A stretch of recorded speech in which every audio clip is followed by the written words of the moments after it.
Yang pertama yaitu Sunan Ampel. Sunan Ampel bernama asli Raden Rahmat, keturunan kedua-dua dari Nabi Muhammad. Menurut riwayat, ia adalah putra Ibrahim Zainuddin Al-Akbar dan seorang putri Campa yang bernama Dewi Condro, Wulan putri Raja Campa terakhir dari dinasti Ming.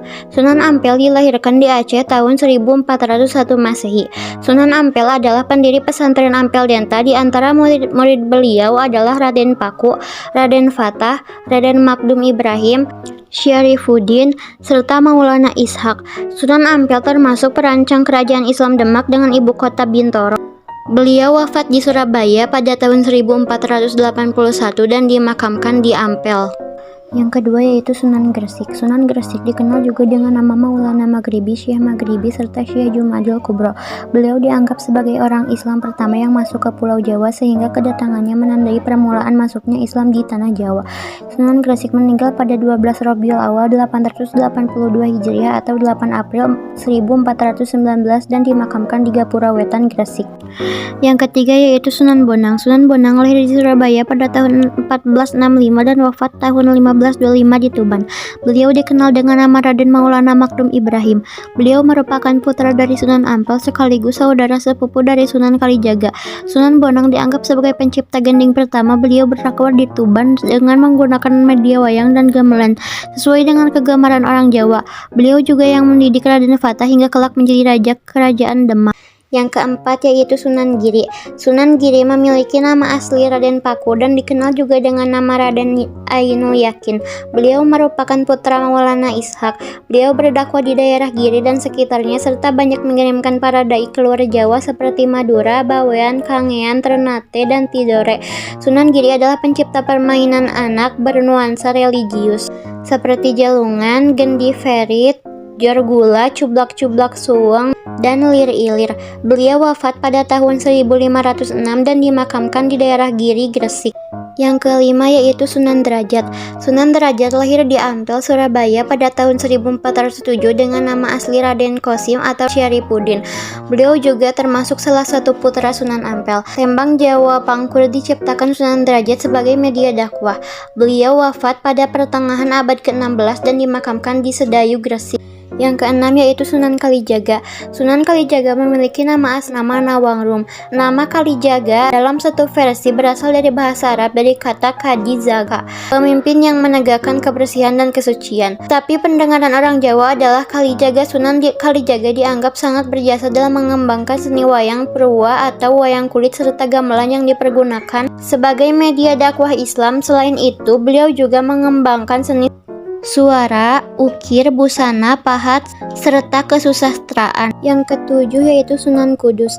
Sunan Kudus lahir dengan nama Ja'far Shadiq. Beliau memiliki silsilah yang bersambung sampai ke Nabi Muhammad SAW. Sunan Kudus berdakwah di daerah Kudus dan sekitarnya. Beliau termasuk orang ulama yang menguasai berbagai disiplin ilmu seperti fikih, usul fikih, tauhid, hadis, tafsir, dan logika. Oleh karena itu, beliau mendapat gelar Waliyul Ilmi atau orang yang kuat ilmunya. Sunan Kudus juga menciptakan gending, mas kumambang, dan mijil. Yang kedelapan yaitu Sunan Muria. Sunan Muria lahir dengan nama asli Raden Umar Said atau Raden Prawoto.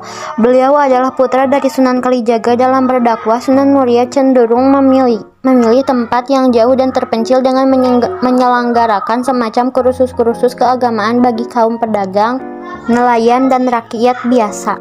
Yang kesembilan yaitu Sunan Gunung Jati. Sunan Gunung Jati memiliki nama asli Raden Syarif Hidayatullah. Beliau lahir di Makkah pada tahun 1448.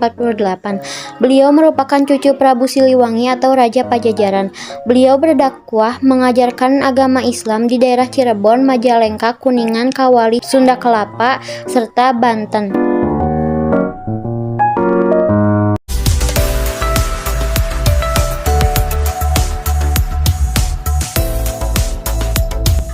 Abdul Rauf Asingkili atau nama asli Abdul Rauf Al-Fansuri lahir di kota Singkil.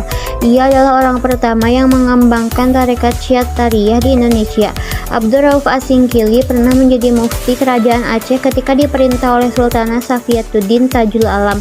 Abdul Rauf Asingkili memiliki sekitar 21 karya tulis yang terdiri dari kitab tafsir, hadis, fikih, dan tasawuf. Syekh Muhammad Arsyad Al-Banjari lahir di Lok Gabang, Martapura, Kalimantan Selatan pada tahun 1710 dari pasangan Abdullah dan Siti Aminah. Syekh Muhammad Arsyad Al-Banjari dikirim ke Mekah dan di Madinah untuk belajar di sana selama lebih kurang 30 tahun. Sekembalinya dari Tanah Suci, hal pertama yang dilakukan Syekh Muhammad Arsyad Al-Banjari adalah membina kader-kader ulama dengan mendirikan kampung dalam pagar.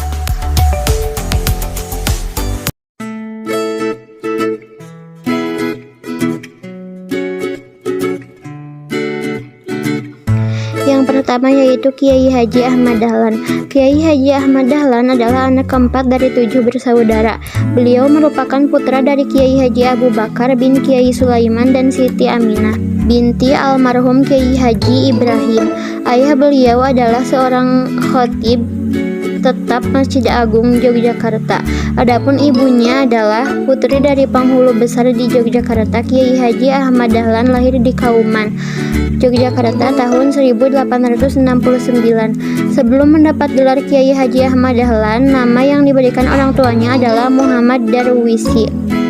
Nama Ahmad Dahlan beliau peroleh dari salah satu gurunya di Semarang. Kiai Haji Ahmad Dahlan mendirikan Persyarikatan Muhammadiyah pada 8 Zulhijjah 1330 Hijriah atau 18 November 1912. Pendirian organisasi ini dipengaruhi oleh gerakan tajdid atau reformasi atau pembaruan pemikiran Islam yang dicetuskan oleh Muhammad bin Abdul Al-Wahhab di Arab Saudi, Muhammad Abduh, Muhammad Rashid Ridho di Mesir, lain-lain. Berdasarkan hal tersebut, salah satu tindakan nyata yang dilakukan ialah memperbaiki arah kiblat dari yang awalnya lurus ke barat, kemudian dengan mengacu pada ilmu falak dibuat agak condong ke utara 22 derajat. Arah kiblat ini dimulai dari Langgar Kidul milik Kiai Haji Ahmad Dahlan sendiri dengan cara membuat garis saf. Semenjak didirikannya Muhammadiyah, banyak bergerak di bidang pendidikan. Selain giat memberikan pengajian kepada ibu-ibu dan anak-anak, beliau juga mendirikan berbagai sekolah. Gerakan mengembangkan bidang pendidikan itu terus berlangsung hingga saat ini. Kiai Haji Ahmad Dahlan meninggal pada Jumat 23 Februari 1923 dan dimakamkan di makam milik keluarganya di Karangkajen, Yogyakarta. Yang kedua yaitu Kiai Haji Hasyim Asy'ari, lahir pada 10 April 1875. Ayah beliau bernama Kiai Asy'ari, pemimpin pesantren keras yang berada di selatan Jombang. Ibu beliau bernama Nyai Halimah. Kiai Haji Hasyim Asy'ari memiliki garis keturunan baik dari Sultan Pajang atau Jaka Tingkir serta Raja Majapahit atau Brawijaya. Kiai Haji Hasyim Asy'ari belajar dasar agama dari ayah dan kakeknya, Kiai Usman, yang juga pemimpin pesantren Gedang Diwek, Jombang. Sejak usia 15 tahun, beliau berkelana menimba ilmu di berbagai pesantren antara lain Probolinggo, Langitan Tuban, Kademangan di Bangkalan, dan Siwalan di Sidoarjo. Pada tahun 1899, sepulangnya dari Makkah, Kiai Haji Hasyim Asy'ari mendirikan pesantren Tebu Ireng yang kelak menjadi pesantren terbesar dan terpenting di Jawa pada abad ke-20. Pada 31 Januari 1926, Kiai Haji Hasyim Asy'ari menjadi salah satu pemrakarsa berdirinya Nahdlatul Ulama atau NU yang berarti kebangkitan ulama. Kiai Haji Hasyim Asy'ari wafat pada 25 Juli 1947 atau bertepatan dengan 7 Ramadan 1366 Hijriah dan dimakamkan di Kompleks Pondok Pesantren Tebu Ireng, Jombang, Jawa Timur.